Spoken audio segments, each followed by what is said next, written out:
Karan Gurnani is a YouTube value investor who's crushing the market, delivering triple-digit returns in only a year's time. But are his returns accurate, or are they a lie? Welcome, I'm Jesse, the Opportunity Cost Investor, and on our channel we talk about investing in finance. And recently we've noticed this massive trend across investors, mainly on YouTube, to quote their investment returns based on what they see on brokerage websites and apps, despite the fact that they're actually using bad math. And none of them can actually tell you if you're outperforming an index or not, despite the fact that we see so many people quoting them and think that they can tell us whether you're outperforming or underperforming investing in an index fund. So we set out on a journey to help improve the way the finance community calculates and communicates their performances, so we can find out if we're actually outperforming or if our money would be better served in other places.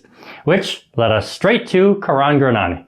I've watched every single video Karan has made to see if you and I can investigate what his actual performance is, if he actually meets his objectives, and how he can improve going forward. By watching this video, you'll be able to see if Karan's stellar performance is something that you can potentially profit from, and how we can all better communicate and calculate our returns.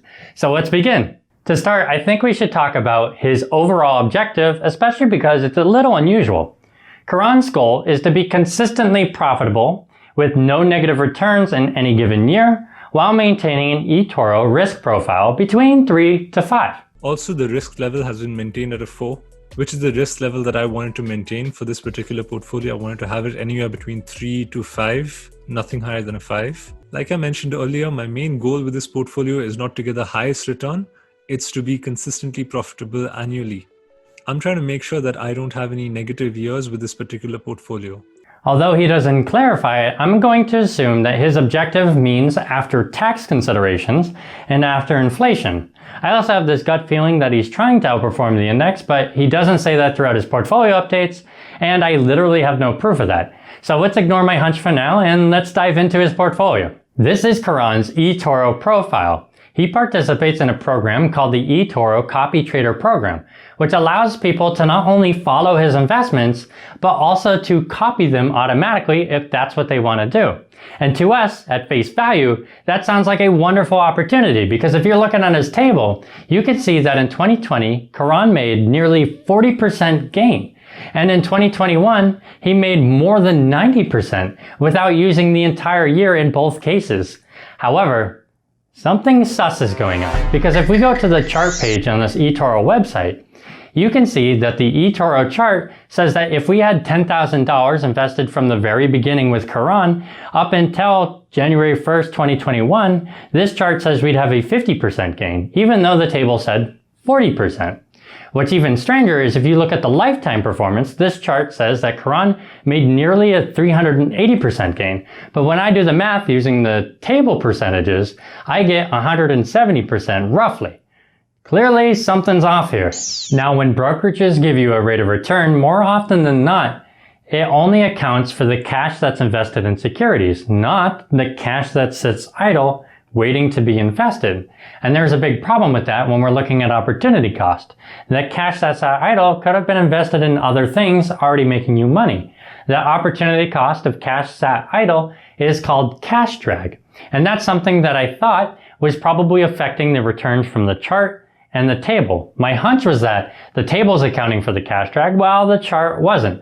But I had no way to prove that unless I actually opened up an eToro account, which is exactly what I did, and thus created a nightmare of events. Fun fact though, you actually can't buy stocks in eToro, and I didn't know that until I got to the platform and found out that you can only purchase cryptocurrency. Now, me being a fairly typical value investor, didn't know what to go with. So I actually just went with what was first on the platform, and that so happened to be,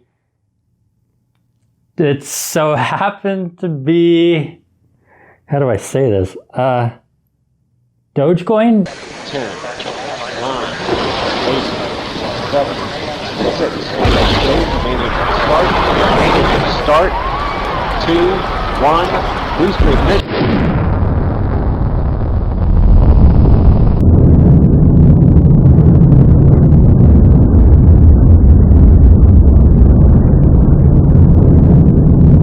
I I bought some Dogecoin. So I put $25 in the Dogecoin and kept $25 in cash so I can test this, and was swiftly rewarded for my decision with a negative 14% gain in a matter of hours.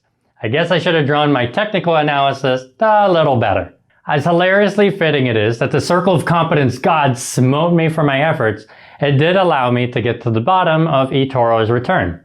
That table is definitely adjusting for cash drag. I have no idea what that chart's doing, but the table is pretty safe to use, so crisis averted for now. But now we need to stop and ask ourselves, how is eToro calculating that return? Well, not too long ago, we did a portfolio review of the popular investor's portfolio, and we found out that the return eToro is using is called total return. If you want to see the full details on why we probably shouldn't use total return, the weaknesses and the strengths of it, I would check out the video we have linked in the description. But for now, all you need to know is that total return ignores the time value of money, which means if Karan put even a single penny into or out of the portfolio through a deposit or a withdrawal, we cannot use total return. Unfortunately, Karan, to my knowledge, has never addressed withdrawals from the portfolio. However, after watching all his videos, I can almost soundly suggest that he probably hasn't withdrawn anything from the portfolio. As for contributions, on the other hand, Karan has expressed multiple times that he hasn't put any money into the portfolio other than what he started with, nor does he have any plans to. And it's particularly because he's seen portfolio managers in the past pile money into underperforming portfolios to artificially inflate the returns, which is sadly true. However, what all this means to us is that Karan's actions give us a 100% accurate return and a 100% comparable return, with one exception. Even though it's great that Karan isn't making any contributions or withdrawals to or from the portfolio, he can actually run into problems with that though. And that's because naturally, Karan is going to be making money outside of this portfolio update. And as someone following his trades and copying his trades, you really have to ask yourself what he's doing with this excess cash, because it's very easy for us to run into conflicts of interest.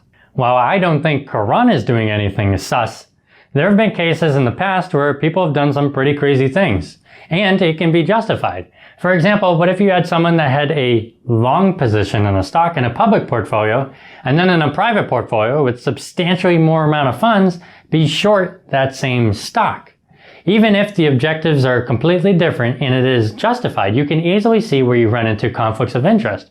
For example, Karan could have a private portfolio on the side that's geared towards generating income, towards being tailored based on his age, towards outperforming an index. Even the time that it takes away from the public portfolio should be disclosed. And I know that sounds very silly to say, but this information is so important, you'll actually see it disclosed on fund documents. Of course, if he's investing his private portfolios the same way as his public portfolios, then we have nothing to complain about. I mean, one could probably argue that two portfolios takes more time away than one, but that's minutia and hardly notable, right? Now, after watching all of Karan's videos, if I had to give my very best guess at how he's investing his private funds, he's probably investing the same way with his private as he is his public. Just to be safe though, I always highly encourage clients to reach out and try to get an overall asset allocation, if not the conflicts of interest. And then I also encourage investors to provide that information for their clients. Ultimately, if everything I said up until this point is my very worst criticism for Karan and how he calculates and communicates performances, and I try to be really harsh as a critic because it helps the audience, he's doing just fine. At this point, I'm splitting hairs, just seeking out any kind of errors or enhancements that I can find. The only thing I can lastly think of is just for him to provide after-tax returns as a courtesy. He doesn't have to provide the after-tax returns based on his tax considerations, but one thing that he can do is provide a division on how his returns are taxed. You could do something like 60% long-term, 40% short-term, and the like, but that's only an enhancement. After watching all his videos and for doing the math myself, I can soundly conclude that not only does Karan give you enough information to know his actual return, but you can know that not only does he accomplish his goal, but he far exceeds it. Let's give it up to the man. I mean, that's no easy feat.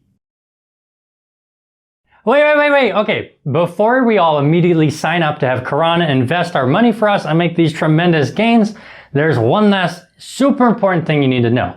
Legendary value investors such as Warren Buffett and Bill Ackman highly recommend that we get somebody to invest our money for us only after a 3-year proven track record, preferably 5. And that way you can see a consistency of high gains. Is this luck? Is this skill? Only time will tell. Either way, Karan is definitely an investor you want to keep your eye on. Thank you so much for watching, and until next time.